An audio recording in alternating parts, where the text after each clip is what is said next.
Now before Go 1.26, the cause function always returned the generic context cancelled message when a signal was cancelled. However, this finally changed in Go 1.26. Therefore, in this short video, we will take a look at the cause function for signals in Go 1.26. Okay, so like I said earlier, before Go 1.26, the cause function just returned a generic context cancelled message. Now with Go 1.26 and beyond, the cause function now returns the value which describes the signal fired. This is especially useful for jobs, consumers, and pipelines where, for instance, losing progress due to a SIGTERM is expensive and unwanted. As an example, we could have a RabbitMQ consumer, and for the cases where a SIGTERM occurs, we would like to maybe finish the current message, commit the offset, and then exit cleanly. However, for a SIGINT, so whenever a SIGINT occurs, we just want to stop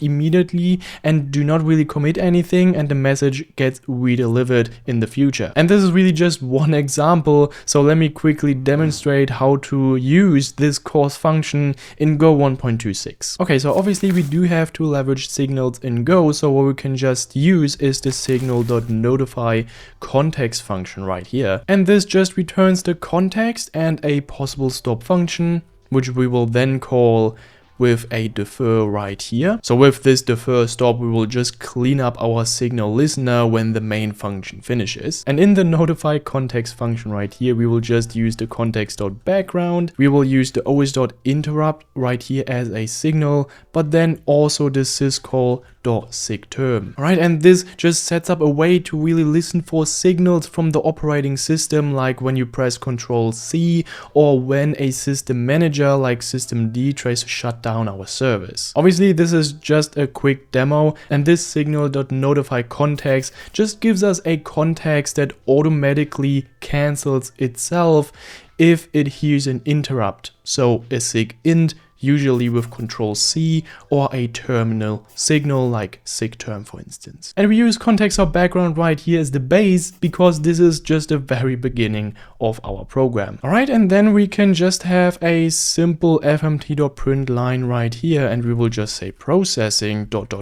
and we will use os.getPID to just get or print the current process ID. And we actually need the process ID so that I can simply simulate a SIGTERM in the future. Alright, then we are going to create a quick ticker. Now we are going to create a ticker right here to just send ticks at a regular interval. We could replace this with something more meaningful, so this is just for testing right here and for simulating some work. So let's just define this ticker. We will just say ticker, and then we will say time.newTicker, and for now we will just use 500 milliseconds. And then we will just defer ticker.stop to just clean up a few things. And then we are going to declare an infinite for loop, which is just here, and it kind of acts as the main work loop of our application. And above that, we will actually have a quick counter initialized with 0, and then we will use a select statement. Now this select statement lets a go routine wait on multiple communication operations, and it will basically block until one of its cases is ready to run. Now in here we will just say case and then ctx.done, and this case just runs if our context gets cancelled, which happens when we receive one of the system signals we set up earlier, so the OS interrupt or the SIGTERM signal. And then we will also maybe react to the ticker, so ticker.see here. So whenever we receive that tick, we just pretend we finish processing an item, print a message, and move on to the next item with I++, and maybe we can print something here as well. So we say item %d processed and then I. Quite simple, nothing really fancy. However, in this ctx.done function, we are now going to leverage the context.Cause function. So right here, we can just get the cause, so context.Cause, and then we can pass in as an argument the ctx. Now context.Cause generally just tells us why the context was cancelled, and in Go 1.26 and beyond,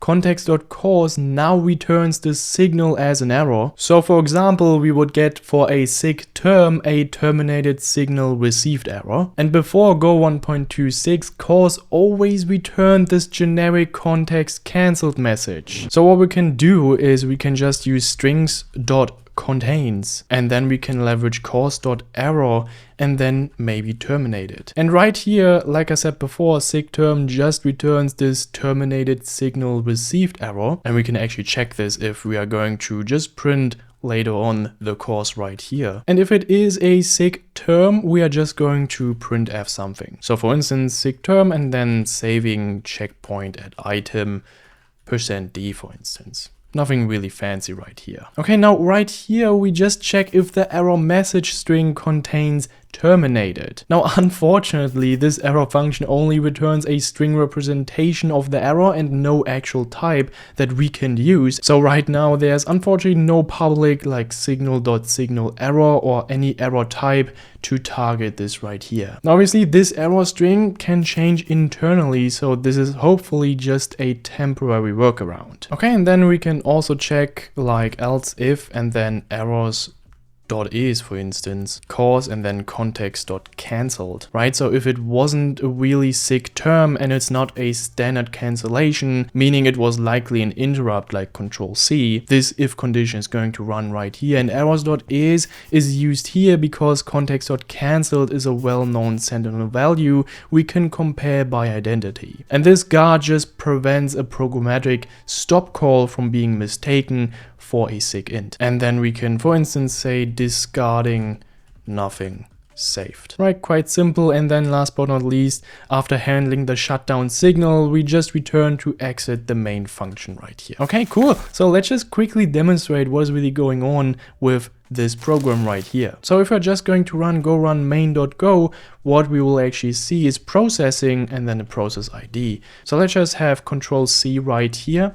And then we will also see the cause. And right now the cause is just interrupt signal received. And then we will get obviously the message because it was not a SIGTERM discarding nothing saved. Quite cool. Let's just run this program again and then we will simulate a SIGTERM. So let's just open a new terminal right here and then we are just going to say kill. We're going to specify SIGTERM right here and then we are going to use the process ID, which is 35529. Let's just execute this command. And what we're going to see is that the cause is terminated signal received.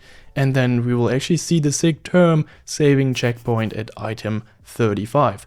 Really, really cool and a really handy feature here as well. And I think this is a really big improvement to the cause function in general. Now, a bigger improvement would be obviously to have typed errors here instead of just having string comparisons. However, I think this is for now fine because the use cases are kind of special. Now, another small addition in Go 1.26 is the change to the new function. If you are interested in this, check out this video right here. Anyway, thank you so much for watching. Have a lovely day and bye bye.